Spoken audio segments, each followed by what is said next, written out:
First, I would like to thank Margo Signorello and someone who doesn't want to be named for watching over my presentation, Matt O'Kane for giving us an opportunity to share what we think is valuable, and also to Nicolas De Jong, Nicolas Harris, Head of Security Freelancer, and Warrior Forum for sorting out the content of my presentation. So, this is me professionally and personally. And my favorite color is not pink, but, but blue. All right, for my discussion today, I will have a quick overview of web security and some eye-opening statistics. Second, we will zoom into a specific web security attack and how to prevent it. And lastly, I will talk quickly on what laws are available to protect us from cybercrime. Ready? Yeah. So, why have I chosen web security? I really feel that this is a high-value subject matter. Just think about if there is a scale 1 to 10, 10 being the most knowledgeable and equipped in web security. In my observation, I'm really proud with the engineers here in Freelancer. I would put them in the scale 6 to 10. But in reality, I would put most of us at the maximum 3. What's happening? Are you still following me? Yes. All right, so if only we can push everyone to at least the scale 6, that will be a big win for us collectively. Not only in protecting our own accounts through the internet, but protecting the information and value of this company. So, do you want me to tell some web security attacks stories in the company? Yeah. By the way, Matt warned me not to mention specifics. So, first, hackers from the outside. They're trying very hard to obtain sensitive information of our freelancers and employers, like every day. I don't know if you know this. Number 2, high-profile people from Google, Amazon, like our company as well, they are being hacked. I will put them in the scale 10, but they are still hacked. And my favorite story, the organized massive sending of requests on websites like ours, intended to shut the sites down.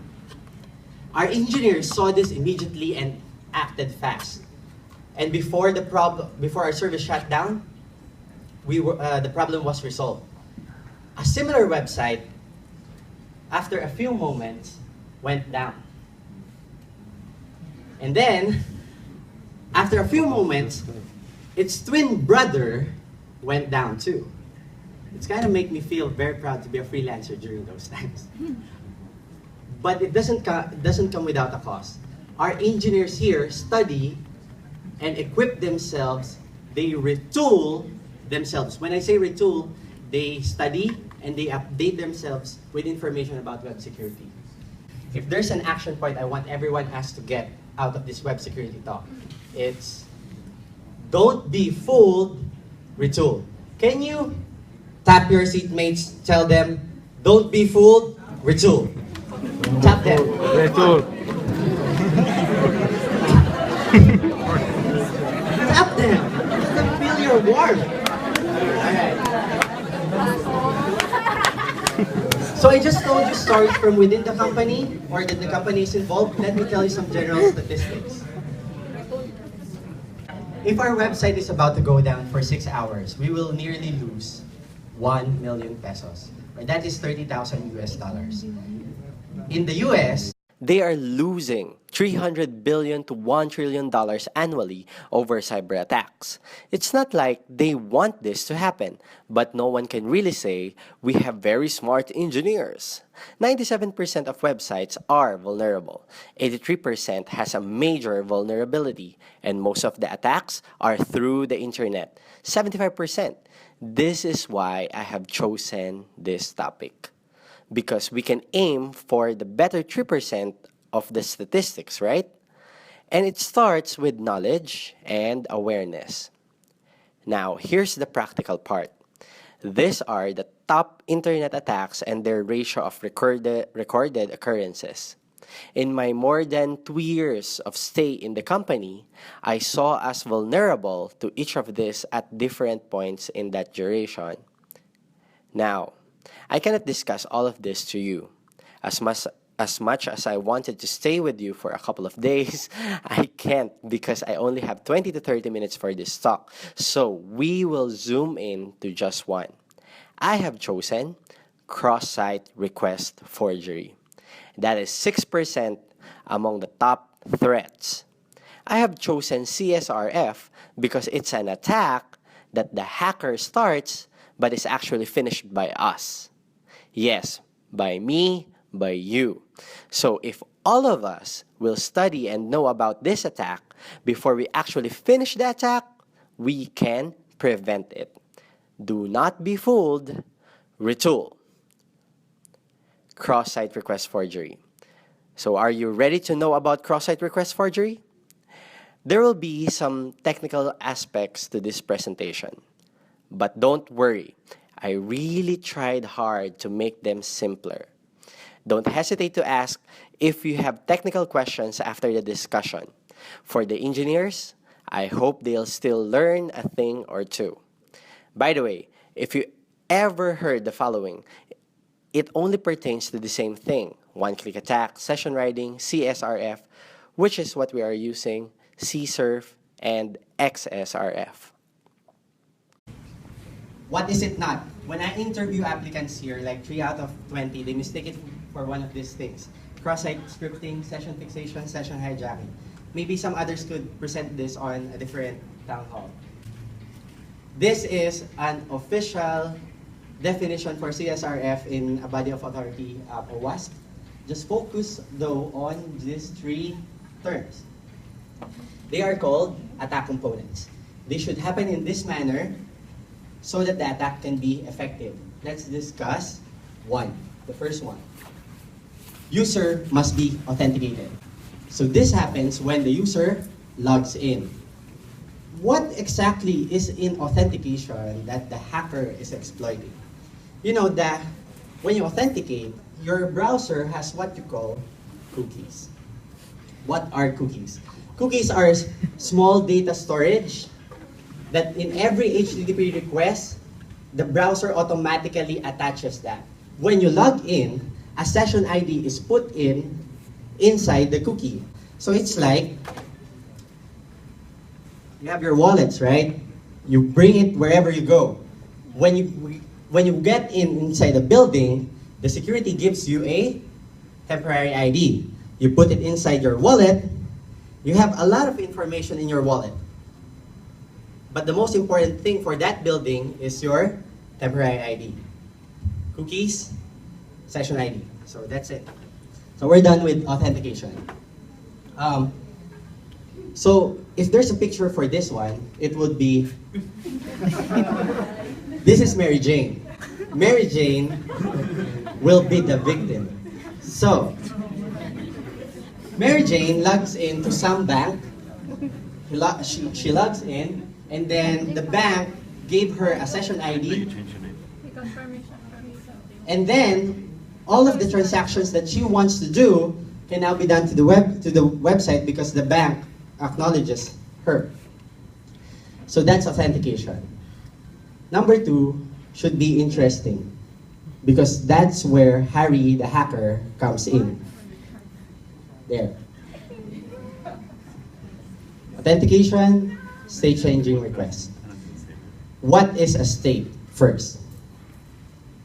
If you're from New York and you change address, you went to New Jersey, you change state, right?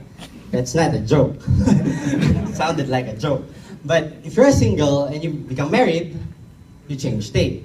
If you have an account on whatever website and you change any information, address, username, password, even the amount of money that you have, or even the project status that you have in bidding process to in progress, close it, accept award, you change state. Now, what will the hacker be interested in? He will try to identify what is the most beneficial attack for him or the request for him. state-changing request for him. So, in this case, in our case, for example, he wants to transfer some of your money to him. Or he wants the project to force the employer to award the project to him. Let's see about that. How will the hacker do this? Have you seen this before? Of course. Unless you're not working on the internet. This is a link, an image, a button. Behind this, there's a forge request. I think it's not yet that clear, okay? The hacker looks for a state-changing request in your account, and a state-changing action in your account, maybe you award, you accept, and then he will look for the HTTP request that is associated for that state-changing action. So, let me tell you some details, additional details for this. When you see this, for example, in your blogs, your chat, your email, sometimes, depending on the source, there's a forged request behind this. It looks like this. Imagine just a little knowledge of HTML. This is one attack, this is another, and this another form. This one is the link, and the hacker is just interested on the URL and the parameters in it. You see there's action, transfer, amount, the amount. Sometimes there is still information here like from the account of Mary Jane to Harry the hacker. But I didn't put it in because I don't want to plug this with text. Now, if Mary Jane clicks this, one of this, or loads this on a page on her browser where she logged in, it will send an HTTP request to the website like this. Where's the cookie? There's the cookie. So we're done with 1 and 2. Notice that I said, when you click or load these things, you ask me now, why will I do that? That's number 3. Social engineering. Social engineering is a fancy term for just fooling you. Cheating. Yeah, fooling the user to trust whatever the hacker gave. So in our example, Mary Jane, the hacker now talks to, or I don't know, he's saying basically, Mary Jane, I think you love shopping. So I'm going to send you an email that you won a shopping spree in Forever 21. But the ad has a link in it. But what I really like to do is for you to click the link and for me to steal money from you. But of course, you don't have to know that. So I'll send you the link, and because you love shopping, you'll click it. You'll click it. Click it. Click. Okay. This is really annoying. So you clicked it, and then the server will never identify who's Mary Jane, because Mary Jane is using the same browser where she logged in from this bank demo. Can we show the video for this one? So I basically repeat the 3 process in a classic example. I hope you will not be confused by the browser. So, okay, that was fast. They are using different browser. The one is in Safari, the other is in... So here, Harry the hacker will force Mary Jane, this is Mary Jane, to accept to award the project to Harry the hacker. Mary Jane is the owner of the project, basically. So Mary Jane has won a shopping spree. There you go. I think you already saw a picture with the HTTP request, and there's an arrow there that the user, this is the web page, and by the way, anyone can see the HTTP request through developer tools of Google Chrome. And then he's now editing this information. There, He just copied it on the website. All the information are on the website. He edits that. There's a space. It needs to be exact. It needs to be forged correctly. Then this is amazing. Come on, send it at Forever 21. All right. So, Harry the Hacker. Okay. Sends this. Look at the status of the project. I'm trying to reload the page here, but it doesn't reload. It's taking too long. But if you will look at... Oh, Mary Jane clicks the link. She received the email, clicks the link, and then it was successful. Our website is buggy. Anyway. Right. I'm trying to refresh the page here, but I'm not clicking it. I'm not clicking that. There, it was already awarded to him. Now it was accepted. I don't know if you understood what happened. But basically, Mary Jane didn't press that button, award. The status change. He just clicked the link from the email that was sent to her. You guys look awesomer already. You now know cross-site request forgery, you can define or even perform the attack yourselves. Here we are now on a big retooling part. Prevention. Tap your seatmates again. Don't be fooled. Retool. I'll teach you 5 ways. First, this is also known as the CSRF token. This is basically an additional authentication data that you don't check from the cookie. Think about your session ID as your first name and the CSRF token as your surname that the server validates. There are rules, though, that must be followed in creating CSRF token. 1. It should be a random value, just like you see on the screen. And it should only be used once.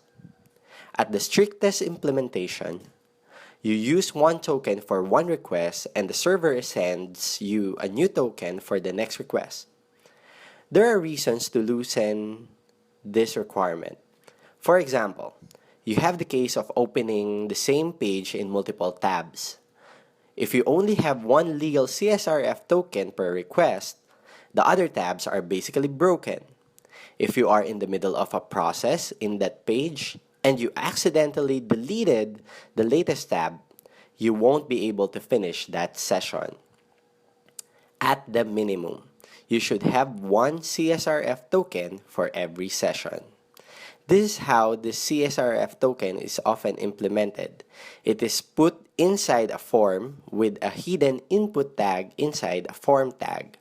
When you submit this form, the token is attached to the body of the HTTP request and not in the cookie. Number 2. Cookie to header token. You might ask, what? You are putting the token inside the cookie? I thought it's the cookie that the hacker is exploiting. You are becoming smarter now. But it is actually perfectly safe.